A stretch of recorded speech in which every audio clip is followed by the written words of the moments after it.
Get it, get it, get it, get it. Welcome to this episode of Cajun Classic Cars TV.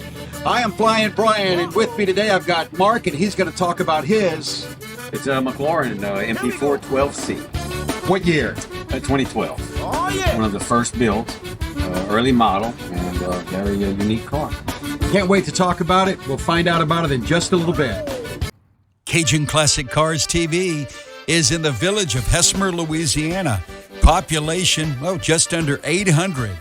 The village was incorporated in 1955. Hessmer gets its name from a railroad depot that was on the site, and it was named by railroad tycoon William Edenborn in 1902. This next car is oozing with coolness.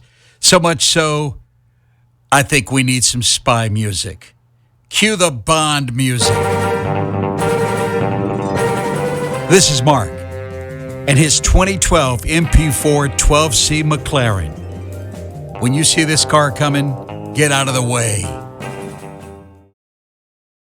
Mark, I have seen this McLaren, this baby, around central Louisiana for quite a while. It is awesome, and thank you so much. I'm going to shake your hand for letting me come to your house and talk about the car.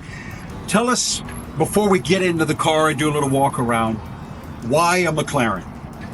The McLaren F1 road car, of course. That's the GOAT from the early 1990s. It was the GOAT. I think it still is. And if anyone doesn't know what that is, they should look that up. The McLaren F1 road car. It was a three-seater, 240 miles an hour, naturally aspirated car. And ever since then, of course, I wanted a McLaren. But McLaren didn't make any more road cars for nearly 30 years until they come out with the 12C. So I immediately latched on and bought one of those. So am I saying it wrong when I say McLaren? I say McLaren, but at the dealership they say McLaren. Okay, well, you never know. We'll get into another one of your cars about pronunciation here in a little bit. But no, it's great. Let's walk around the car a little bit and see what we got. Sure. Mark, it looks like somebody stole your motor, man. Oh, no. No, this is a mid-engine car, and that has to do with racing and distribution of your weight in the vehicle. So this is just storage right up front. Tell us about the McLaren's mid-engine motor that you've got here. Yeah, it's a 3.8 liter, 625 horsepower. The weight of the car is around 3,100 pounds.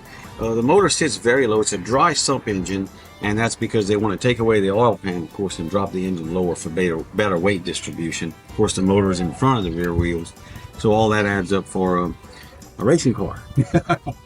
So is all this composite? Like this and that? These are just panels put on, but it is you're inside a carbon fiber. Carbon fiber, that's what I couldn't think of the word. Somewhere about here it ends, the carbon fiber, and then there's just some aluminum, part of the infrastructure is aluminum toward the back and up in the front. Okay. That is bolted on, and that's designed so that if there's a crash, it tears off and it slows you down. So the front is the same thing, but basically when you're in here, you're in a carbon fiber shell or carbon fiber cocoon, and very safe. These cars are very, very safe. So Mark, I had read up a little bit about the McLarens, and there's some that are special orders, some that were limited edition. Is this fall under any of that category? Is there a certain amount they made and then that's done, or what? Or is this one more mass produced? Yeah, well, they made about 3,500 of these, so it wouldn't be mass produced, but it's not one of the special editions. The special edition would be the P1. Now, latest as of this week, the W1, which you can't get till 2026, and they're more extravagant. They're going to be more powerful. Like I said, this is a 3.8 liter. Now it's a 4.0 liter, but twin turbo. Lighter weight. McLaren is weight obsessed, so they take away the badge now and they put a sticker. It looks really nice, but they will do anything to reduce weight on the cars. And then there's the 570, the 600, a lot of different types. But they all spawn from the F1 road car. Right, so it's not like, Mark, you're going to take these McLarens down the road to Vinny's gas station to get something worked on. You've got a problem with this. I mean, is it being shipped off, or do they send a guy on a special truck? I mean, you got to get it worked on. What happens with the McLaren? Well, they do, and your dealerships, the closest dealership to us is in Dallas, Houston actually. There's McLaren Houston and McLaren Dallas. I've used both. So they'll send a truck, and you'll pay for one way, they'll pay for the other. Service is it's going to be at least $4,000 a year, sometimes $5,000, depending on what they find. because the car will do 215 miles per hour. I've done 206 in this one, and then I had to let off.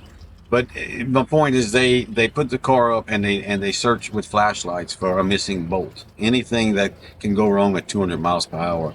And they urge you, they don't want to let the vehicle go until you repair it or take care of all the maintenance as it needs every year. Mark, you mentioned $20 million on a special order one coming up. When are you going to write that check? I'm not going to get an F1 road car. There is one in Louisiana, though, but I can't talk about that on camera. But there is one, and it's rare to see those that have them. They do get them out once in a while, and you can see them. And like I said, there's one in Baton Rouge. I'll just say that for now. All right, so Mark, this thing is really cool. Of course, everybody loves it when you got these gull wing doors, but these are a little bit special. Tell us how you open these. Yeah, this car, one of the first 400 built from the McLaren factory. And so this car has a swipe doors. There is no door handle. You just simply swipe your hand, unlock it, and then you see there's nothing. It's an electromagnetic something inside that allows you to open them. Of course, it's just soft close doors. You just close them softly and they'll close up by itself. So it's really a unique feature. The soft closed doors, though, they ran out of favor. They work fine. There's no problem with them, but people were getting embarrassed trying to get in. And so they ran out of putting the McLaren, putting one there, what they call a dihedral door. Mark's going to graciously take me for a ride in this, but we're going to talk about the instrument panel, some of the cool things inside. But let's have a little fun watching me get into the McLaren here. Okay, getting too old for this. Oh, It's soft food. Yeah, what McLaren did is brought us in closer to the center with a smaller center tunnel. So your air conditioning controls are out here on the left and on the right rather than in the center. Just a lot of unique little things, and it has to do with the center of gravity. Otherwise, it's a great car, good air conditioning, unlike some other sports cars. Right here's your information module that shows you everything, GPS and so on. And I think McLaren keeps it kind of simple. The steering wheel is kind of simple, all the interior. And your center controls here. Right now, of course, active is off, and you can't use the active button unless your engine oil is at a certain temperature. Now, when I start and take off, we're going to be in normal mode. So it's gas consumption is gas efficient. It doesn't take off like a rocket ship. It's a normal car. You can go around and get the groceries in. And that's basically how the car is designed, so that it's not high revving unless you want it to. And that's the longevity of it. They've got one of these cars. This car has 40,000 miles on it now. Engine and transmission are bulletproof. There is one floating around, a 12C with 111,000 miles on it, running absolutely fine. And so it's part of the power band, they call it at McLaren, how the car isn't gonna take off at 4,000 RPMs and be blowing off, at low speeds. But well, if you're ready to go for a ride, Brian. I thought you'd never ask. All right, I'm going to strap in and we're going to go for a ride in the McLaren. Ignition sequence starts. 6, 5, 4, 3, 2, 1, 0. All engine running. Liftoff. We have a liftoff.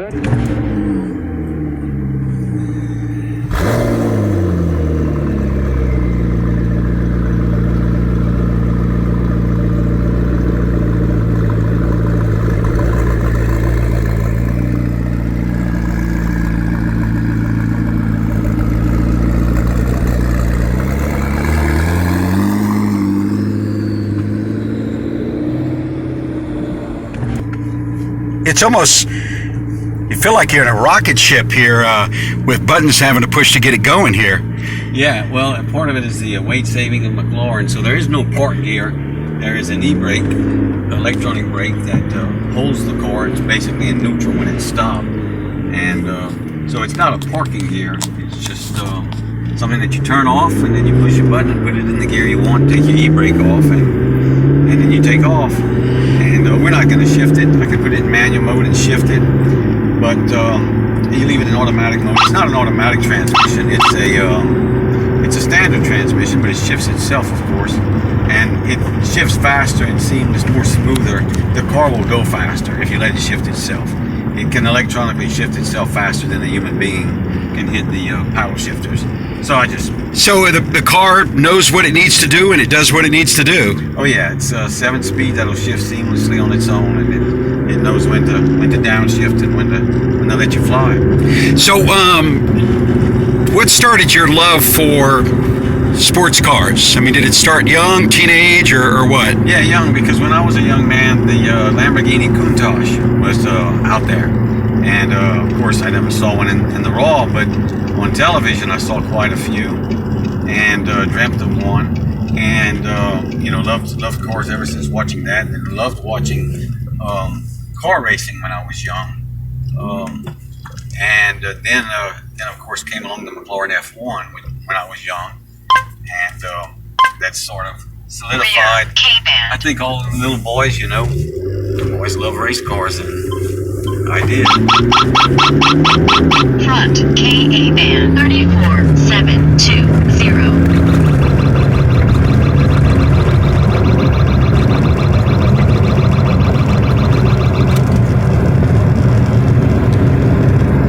Right now, folks, we're in the middle of Hessmer, Louisiana, and unfortunately, Mark can't take it at the 240 miles an hour or more that it's capable of doing.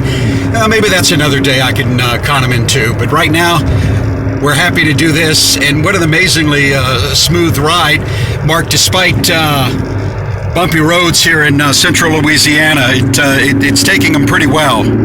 Yeah, it really does. When I put it in sport mode, which I'll do shortly with you, it'll lower, the vehicle will lower, it'll be rougher, the ride will be rougher, but it's going to handle even a whole lot better.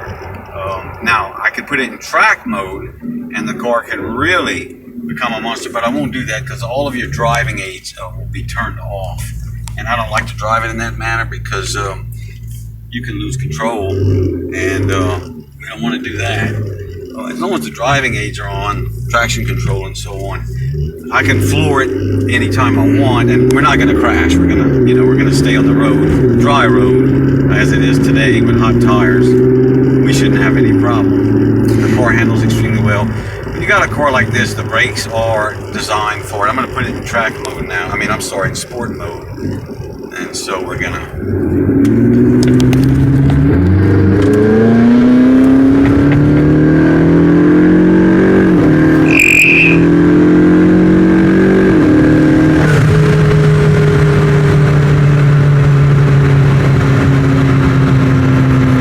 Guess is we've exceeded the 45 mile an hour speed on this road. No comment. No comment. That was for educational purposes only. I love it. Educational purposes only. Well, that was amazing. Just that little bit. I'm going to take it out of sport mode because we're going to try to waddle on home now. I know, you've of course got an orange, but is there a variety of colors that the McLaren's available in? Yeah, sure. And I only got orange because McLaren orange is a famous color in the McLaren industry. When they were making race cars and televisions, only screened in black and white, they saw that the orange car, although you couldn't see orange on the black and white television, the orange color came out a little bit unique. I don't know if it was a darker gray or what. So they liked making their cars in orange. And so this is McLaren orange. There are different variants of orange in the McLaren cars. And there's midnight blue, and there's different types of metallic silver and so on. But that's really the only reason I got the orange, is because of the nostalgic, the historical significance of McLaren orange to McLaren, and this being one of the first 400 cars. Did you get this one from the Texas dealer you mentioned earlier? No, I got this one from a dealer in Indiana. It had all the specs that I wanted, and they didn't have it in stock at the time at McLaren Houston. At that time, McLaren Houston only handled McLarens. It was great, and I did bring it to get service there. But yeah, I did have to travel all the way to Indiana to get this one.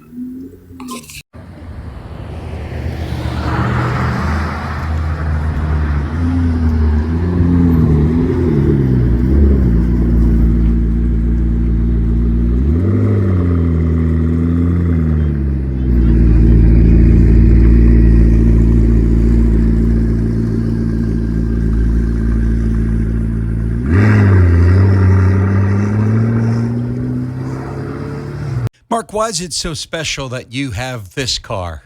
Well, I grew up poor, Brian. I worked very, very hard to be where I am today. I had to pay for my own college. I paid for my own law school. When I graduated from law school, I lost 50 pounds literally because I didn't have food to eat. But I did it, and nobody was able to help me financially at all. If I wanted anything, I had to work hard for it. I mean, I can remember digging potatoes at 13 years old, and I couldn't lift my back, my head at the end of the day. My back hurt so bad. I rarely would spend a Thanksgiving or Christmas with my family because I was out scrounging for a job. I was either delivering produce, working on a construction site. If I got lucky, I got hired as oil field labor. But to pay for my food and my education, I had to do it on my own. So I enjoy these luxuries today, uh, I, but it came at a very heavy price. What a special time spending the afternoon with Mark and his McLaren. We hope you enjoyed this edition of Cajun Classic Cars TV. Check out our website regularly for information about car shows, cars for sale, and to submit your car for a future episode. CajunClassicCarsTV.com.